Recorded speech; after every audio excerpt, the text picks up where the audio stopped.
Fala galera que já é inscrita no Pautas e Táticas ou que vai se inscrever assim que o vídeo acabar. Essa camisa aqui é o mais perto de uma camisa rubro-negra que eu tenho. É uma camisa de um time de pelada, tem um número 10 nas costas inclusive. Ela nem é rubro-negra, né? Vermelho e cinza, mas acho que ela representa bem a gente falar de uma equipe rubro-negra, que é o Milan, o lendário time do Milan, bicampeão europeu em 88, 89, 89 e 90, comandado por Arrigo Sacchi. Ficou conhecido como o time dos holandeses, isso porque naquela época havia uma regra que cada clube na Europa só poderia ter 3 jogadores estrangeiros, e o Milan se reforçou com 3 jogadores dos Países Baixos, inclusive foram campeões da Euro em 88 e que tiveram muitas inspirações na histórica equipe laranja dos anos 70, que tinha Johan Cruyff como seu grande craque. O Arrigo Sacchi bebeu muito da fonte daquele time do Rinus Michels, grande técnico da Holanda de 74 e 78, 2 vezes vice-campeão mundial. Então vamos falar sobre esse time do Milan, que era um timaço. Vamos escalá-lo e vamos fazer a análise sobre ele. Inclusive é uma sugestão de alguns dos inscritos no canal. Ficou aí na fila um tempinho, a gente estava falando mais sobre Champions, algumas pautas ligadas a Champions, a esse fim de temporada europeia, mas agora que estamos falando mais sobre times nacionais nas análises rápidas e estrangeiros nas análises retrô, chegou a vez de falar sobre o Milan do Arrigo Sacchi. Galli no gol, Tassotti na lateral direita, Costa Curta e Baresi na zaga, Paolo Maldini na lateral esquerda. Os mais jovens não devem lembrar muito do Maldini jogando nessa posição, mas antes de ser zagueiro, ele era lateral. Colombo era um ponta, um meia aberto pela direita. Aqui 2 treinadores, né? Frank Rijkaard, aquele mesmo que treinou o Barcelona do Ronaldinho Gaúcho, e Carlo Ancelotti. Vocês conhecem esse? CBF acho que conhece muito bem, está tentando trazer ele para a seleção brasileira. Donadoni, outro também que virou treinador, aberto pelo lado esquerdo. E na dupla de ataque, Ruud Gullit e Marco van Basten. Rijkaard, Gullit e Van Basten são os 3 holandeses, os 3 estrangeiros dessa equipe fortíssima do Milan. Primeiro aspecto defensivo, compactação defensiva. O time jogava em não muito mais do que 30 metros de distância entre a primeira e a última linha. Foi um dos pioneiros nesse aspecto de jogar bem próximo. Subia para pressionar no campo de ataque, também foi um dos pioneiros a fazer essa pressão alta. Foi o raciocínio contrário ao que o Sacchi fez quando a pirâmide estava começando a se inverter. A gente sabe que nos primórdios do futebol tinha mais atacantes do que defensores.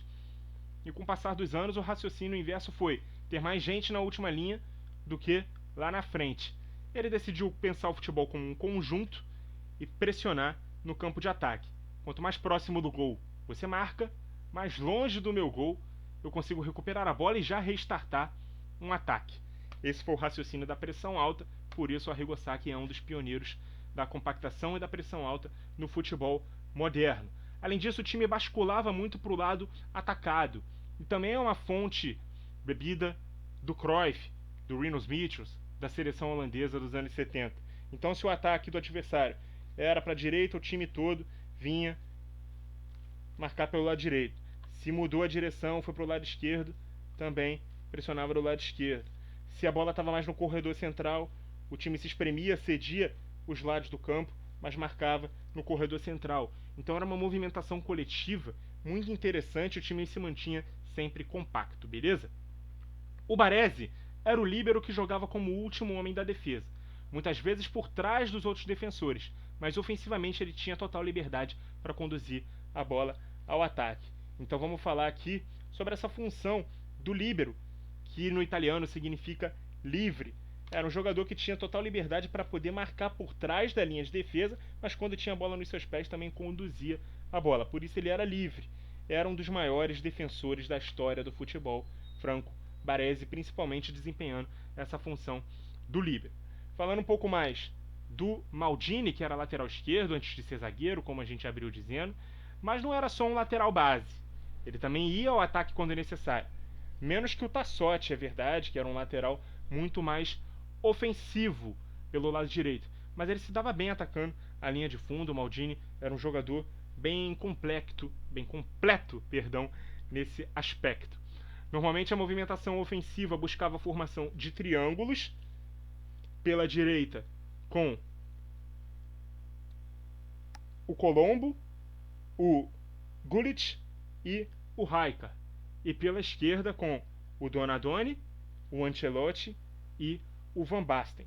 Essas triangulações para facilitar os passes e as movimentações dentro dessas triangulações também.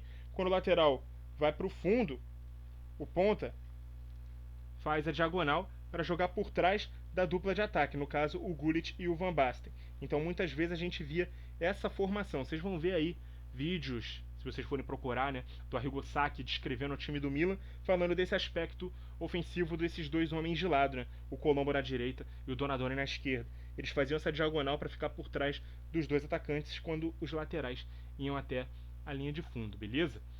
Ancelotti e Rijkaard eram dois volantes muito versáteis, inteligentes, com bola. Eles tinham muita qualidade para armar o jogo, para infiltrar na área, especialmente o Rijkaard, que era um jogador que inclusive podia recuar para ajudar na saída de bola, trocando de posição com o Baresi, quando o Baresi fazia esse avanço, né, esse apoio. Então o Rijkaard podia também fazer essa posição de zagueiro, mas chegava muito na área também, era um volante muito inteligente. O Ancelotti era um cara um pouco mais técnico do que tático, e era um jogador que também finalizava muito bem de fora da área, também era um grande jogador. Inclusive o Milan deixava 3 jogadores atrás quando enfrentava a dupla de ataque para poder ter uma sobra.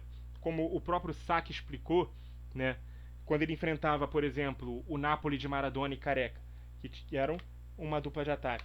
No lugar dele deixar esses 2 jogadores, ele deixava 3. Como o Tassotti atacava mais, normalmente o Maldini era quem ficava na sobra. Mas se era o Maldini quem estava atacando, o Tassotti poderia ficar aqui como esse trio, ou se os 2 laterais apoiassem ao mesmo tempo, o Rijkaard poderia voltar para poder fazer essa posição, beleza? Tirar aqui esses atacantes adversários. Falar agora sobre os pontas que exploravam muito o jogo aéreo também, né? Era outro aspecto desse time, quando eles mantinham os 2 laterais na própria linha de defesa, os 2 pontas geralmente faziam muito esse apoio para o fundo. E o Van Basten, ele tinha um aspecto de que ele se movimentava sempre no segundo pau, para poder pegar os cruzamentos nas costas da defesa, que encantada pela bola, estava sempre olhando da onde vinha o cruzamento. O Ruud Gullit era um meio atacante, um segundo atacante, que vinha de trás fazendo essa ligação dos 2 meio-campistas com o próprio Van Basten. Então sempre que o Van Basten fazia essa movimentação para o segundo pau, o Gullit vinha de trás como essa opção, né, de chegada na área, um passe para trás, quando a zaga toda corria para trás, dava as costas para o Gullit, esqueciam o Gullit e o Gullit avançava, né, dessa posição de meio atacante, segundo atacante, por trás do centroavante para poder chegar na área muito bem, e era um grande craque o Ruud Gullit também. E o Van Basten a gente nem precisa falar, um dos maiores centroavantes da sua época e da história do futebol, né, dá para dizer. Aquele Milan que foi bicampeão europeu e mundial, também rivalizava na própria Itália, como eu disse, com o Napoli de Maradona e Careca, foi campeão italiano da Supercopa da Itália em 88, era um time extremamente forte em todos os setores, mesclava a solidez defensiva italiana com o poder de fogo ofensivo holandês, era ofensivo até se defendendo, agressivamente, subindo pressão, teve vários jogadores históricos, Van Basten, inclusive além de grande artilheiro, tem 3 bolas de ouro. As campanhas de títulos europeus do Milan, naquela época Copa dos Campeões, não tinha fase de grupos, só os campeões das ligas nacionais jogavam, então o campeonato já começava no mata-mata. A campanha de 88-89, 2 vitórias por 2-0 e 7-2 contra o Vitocha da Bulgária na primeira fase. Na segunda, 2 empates por 1-1 com o Estrela Vermelha da Iugoslávia. Vitória nos pênaltis por 4-2. Essa já a fase de oitavas de final. Nas quartas, 0-0 e vitória por 1-0 contra o Werder Bremen da Alemanha. Nas semis, contra o poderosíssimo Real Madrid, empate no primeiro jogo em 1-1 e uma vitória humilhante, acachapante, 5-0 em plenas semifinais. E na grande decisão, diante do Steaua Bucareste da Romênia, vitória por 4-0. Título para o Milan de Arrigo Sacchi em 88-89.